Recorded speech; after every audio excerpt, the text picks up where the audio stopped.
Esiteri igice cya 9. Ku munsi wa 13 w'ukwezi kwa 12 kwitwa Adari, itegeko n'iteka by'umwami byendaga gusohozwa.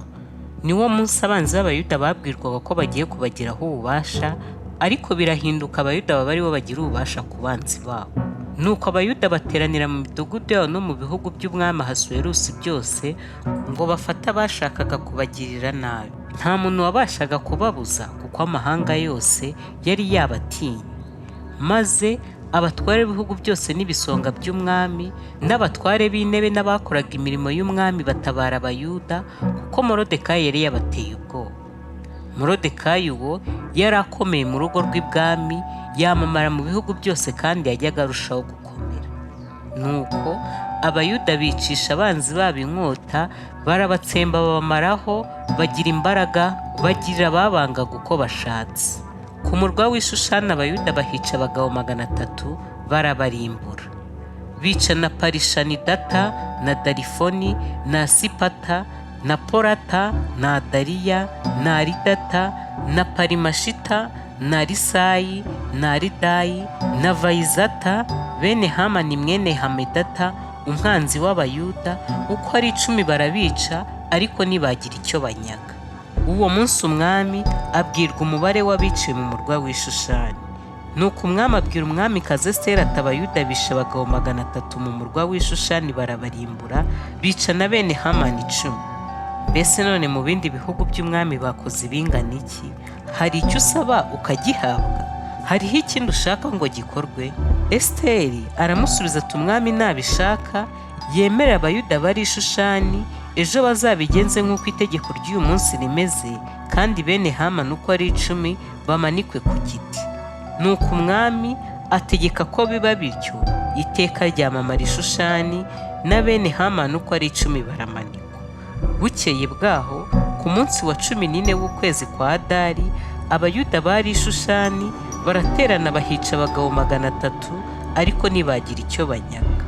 Kandi abandi Bayuda bo mu bihugu by'umwami baraterana birwanaho, bica mu banzi babo abantu inzovu 5,000, baruhuka babangaga, ariko ntibagira icyo banyaga. Uko niko byabaye ku munsi wa 13 w'ukwezi kwa Adari. Ku wa 14 bararuhuka, bawugira umunsi wo gusangiriraho no kunezerwa.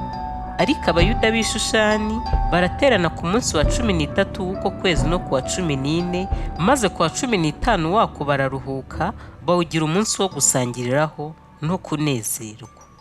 Nicyo gituma uwo munsi wa 14 w'ukwezi kwa Adari, Abayuda b'imusozi babaga mu midugudu idafite inkike bawugira umunsi wo kunezerwa no gusangira, n'umunsi mwiza wo guhana amafunguro.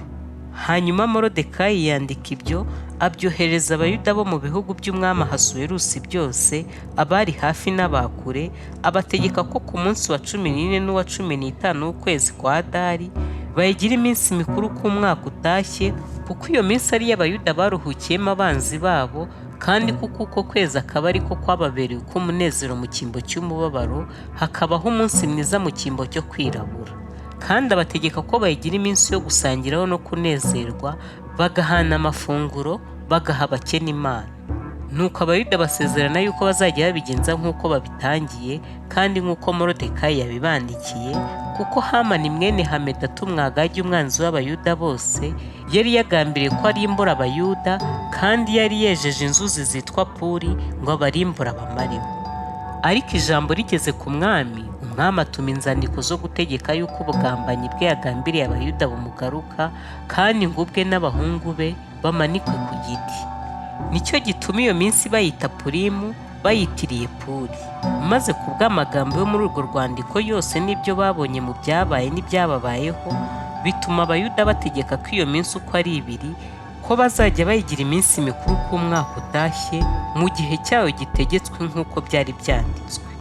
Barabisezerana ubwabo n'urubyaro rwabo n'abajyaga bifatanya nabo bose ngo bye kuzakuka. Kandi bategeka yuko imiryango yose yo mu bihugu byose no mu midugudu yose bazajya bibuka iyo minsi, bakayigira iminsi mikuru ku ngoma zose, kandi ngo iminsi ya Purimu ntizakuke mu Bayuda, cyangwa ngo urwibutso rwabo rwibagirane mu rubyaro rwabo. Nuko umwamikazi Esiteri umukobwa wa Abihayili na Moridekayi Muyuda bandikisha ububasha bwose bahamya urwo rwandiko rwa kabiri rwa Purimu. Yohereza inzandiko Abayuda bose bo mu bihugu 127 byo mu gihugu cya Ahasuwerusi.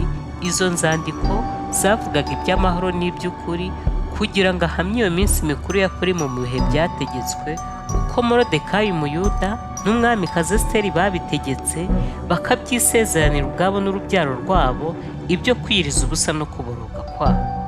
Nuko itegeko rya Esiteri rihamya ibya Purimu maze byandikwa mu gitabo. Esiteri igice cya 10. Nuko umwami Ahasuwerusi akoresha ikoro mu gihugu n'abo mu birwa byo mu nyanja nini.